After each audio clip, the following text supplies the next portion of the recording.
Okay, let's talk about the elephant in the room. Let's talk about the weather here, right? Like the weather is like the number one thing people are talking about besides like shuttle passes I'm seeing lots of questions about. Here's the thing. This is the final thing I'm going to say about it. I am just preparing for it to be cold. Maybe it won't be that cold. Maybe it will be comfortable, but I'm such a baby with the cold. I would prefer it like 100 degrees than it be 50 degrees. That's just me personally. So I'm doing a couple things. I believe the locker rentals are all, especially the day before the festival, they're all gone. I personally rented a locker so that I could store layers in there, but layer up. Bring layers with you, tie a sweatshirt around your waist or tie it around your hydration pack, whatever you have to do. In previous years, I've brought like really high knee tights with me or like high knee socks. And I've put those in my bags and thrown those on at night. You can bring a jersey with you, a pashmina, but I would highly, highly recommend bringing layers. So what I am personally doing, I literally just tried on all my outfits this morning. I'm still wearing the outfits I had planned. So I still have like a bodysuit and a little matching set like bikini thing. So it's a little bit more revealing clothing. I don't think I'm going to last that long because in 2019, if it's as cold as it was in 2019, I think it was like 9 p.m. when we started to get really cold, and we were just looking today and I think the sun is setting at like 6:57. So once the sun sets, it's going to get cooler. So you might be bundling up quickly or quicker than you thought. So for me, Friday, I had this like cropped fur jacket already. So that was perfect. It's super warm. So I'm bringing a literal cropped fur jacket for Friday. Saturday, I had these really cool like thick mesh joggers. They're like really big on me, but they're very heavy and they're very warm. And I'm already wearing, I have like a bikini top, but I had one of those like mesh shrugs that's long sleeve. So I have long sleeves and I'm going to put the joggers on later at night. I'm going to bring a beanie for warmth as well. And then on Sunday, I'm personally bringing a jersey. And then I think I'm going to pack sweatpants as well. I also have matching sweatpants for my Friday outfit, but I'm just going to see how I feel. I might just like play it by ear Friday and then adjust Saturday and Sunday, but I'm literally bringing some sort of cover up for my legs or top or both for all 3 days. So just be prepared for the weather. Same thing for your tent. We just got blankets and ordered stuff like that just so that we're comfortable. And I'm pretty sure for the camp EDC pre-party, I'm probably going to be wearing like a sweatshirt and leggings. I might be wearing some of the new merch line that's coming very soon. So if you see me there, you might see some of the new merch. Okay. Other questions. I keep seeing questions about how do you find out about surprise guests that are playing? So it's kind of, some of them are noted on the app already. If you go into the set times, I already marked this down. I think it's Sunday. There's a surprise back-to-back on Stereo Bloom, which is like for sure going to be a house back-to-back because that whole stage, the whole weekend is like all house music. So I'm personally going to that surprise. I don't even know who it is, but I know it's going to be good.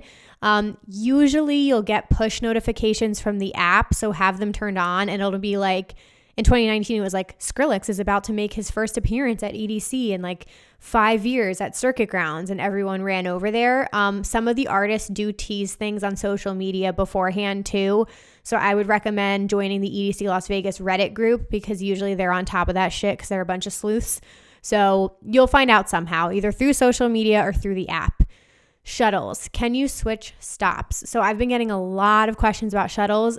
The only thing I can say, guys, is I haven't taken shuttles since 2017. So they were different back then. They didn't even have Premier shuttles. So I really don't know anymore like what the general rule of thumb is. What I will say from my experience in 2015 through 2017 is going home, they were more lenient. Like I think one of the nights we got on a bus that was to a different stop. But at that point, they were just trying to get people like out of the festival and home. So going home, you might be fine. But coming there, I would probably stick to the shuttle stop you purchased. However, they're all the same price. So I'm sure if you have like a good attitude, maybe you can like finesse it. But I would just be careful because if there's like a really long shuttle line, I wouldn't want to like wait for 45 minutes in a shuttle line and then get to the front and they tell you like you can't use that pass here. So I would again go to Reddit because I'm really not sure. What else? Oh, if you need to buy any last minute stuff. So for example, you guys get cold, you want to change up your outfit, something like that. This happened to us in 2019 at the general store, not the general store, at the merch booths. Go the second you get there, I cannot stress this enough, the lines on the merch booth were so fucking bad in 2019. We waited 45 minutes in one merch booth line. It was so stupid. So there's multiple merch, like Insomniac merch booths. Go to them immediately. They're gonna sell out of their like limited edition stuff. And they had really, really cute sweatpants that I fucking want. But I don't really have like $90 to spend right now on sweatpants. Anyway, so there's also an iHeart Rave's pop-up shop. They usually do it every single year inside of the Luxor if you need like any last minute rave accessories or rave outfits, any kind of stuff like that. And there will also be vendors at the event.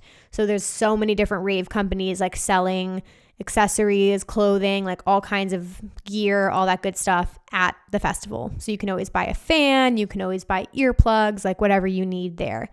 And the last thing I will say is just like a fun tip.